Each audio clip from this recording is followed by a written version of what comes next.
think? I mean, this boy's got a picture of Johnny, a letter I wrote to him. Let me guess. He carries them around in a little box that he takes everywhere. How do you know that? That's what I heard.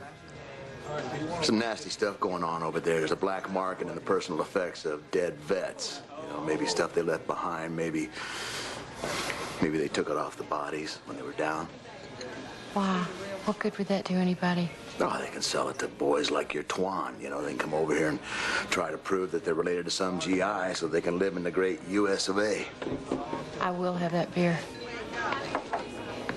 You know, I got a buddy over at the VA. If you want, I can give him a call, see if there's anything he can dig up. Your Honor, my client made a mistake outside of her marriage, and she deeply regrets it.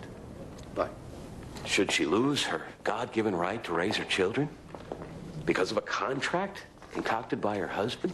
These are her children. They're not property to be contracted away. Contracting of human rights is an antiquated practice, Your Honor. It should not be resurrected here. And what kind of a man pressures his wife into signing away her own children? Not one that should be granted full custody of these children, Your Honor.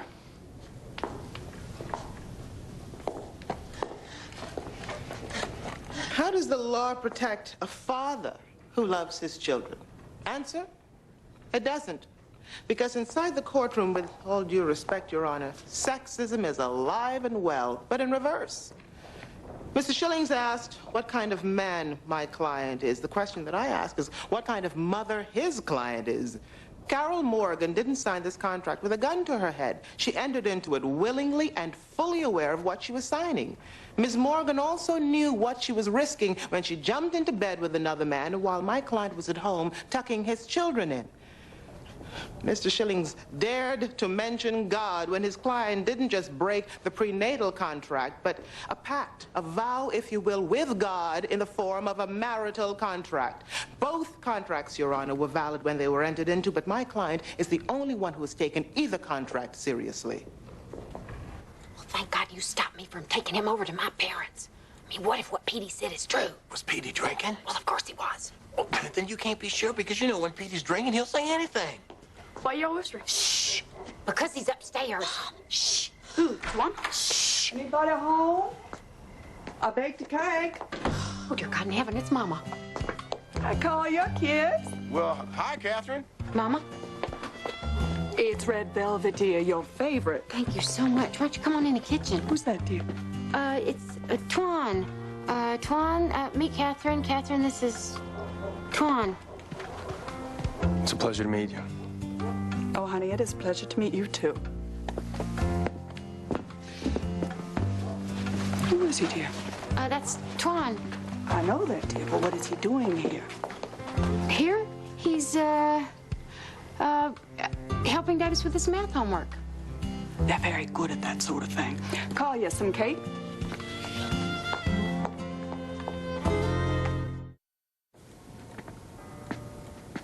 You lied to your mother about Tuan? Well, what else could I do?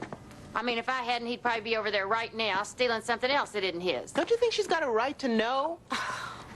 If it's true, yes, but I don't know. After talking to Petey, I don't know. I mean, he says some people over there, they're just like buzzards, just hovering around, waiting for people to die so they can pick apart the carcass. M.E. And then I started thinking, what about that patch that we made for Johnny? That was sewn on his shirt when he left. I remember that because he told me. He said, I'm going to wear this right over my heart. M.E., listen to me. You don't know if any of this is true. And what if it is? And Johnny died about to be a father in love with a woman I'll never know. Do you remember when your ex-husband first mentioned his need for a prenatal contract? It was about 6 months into our marriage. Did he ever talk about it before you were married? No, What about having children? Did he talk about that before the marriage? all the time. He made sure I knew how much he loved the children from his first marriage.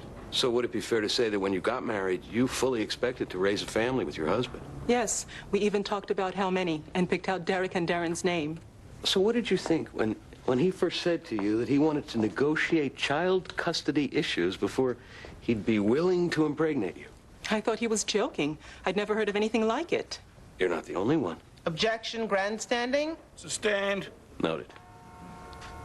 But eventually you did sign that contract. Why? Because I felt like I didn't have a choice. It was either sign it or not have children. So in other words, you felt that your family's future was in jeopardy. Objection, he's leading the witness. Yes, I did. Sustained. Mr. Schillings. No further questions, Your Honor. Miss Jackson. Miss Morgan, let's talk about the contract. Why did you sign it?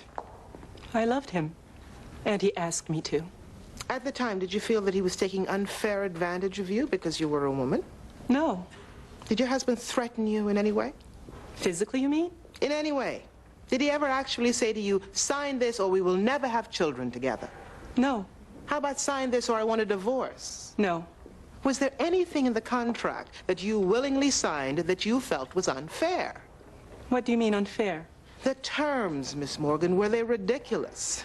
I mean, was there anything in it about getting a divorce if he found dirty underwear on the floor? No, of course not. How about insisting on sexual relations a certain number of times a week? That's ridiculous. In fact, didn't the contract clearly state that if either one of you wanted out of this marriage, that all you had to do was be honest about it and that you would share equal custody of the children? I believe so, yes. But that one of the ways that you would lose equal custody was if one of you had an adulterous affair, and you were fully aware of that, weren't you? Yes, I was aware of that. One last question. Can you give me any reason why the contract that you voluntarily signed should not be enforced? Because I'm their mother. And children belong with their mother. Yes, they do, but they also belong with their father. So I guess the court will have to make a choice between a loving father and an adulterous mother. Your Honor. No further questions? I have a question. Yes, Mary Elizabeth. Where's Johnny tonight? Well, he's out, dear, with the boys from his boot camp. Well, what about Teresa? Where's she? She's out with the boys, too. I wish that she'd go to boot camp so Johnny could stay home. What's the matter with Mama? I think she's just upset. Johnny, is not here for dinner.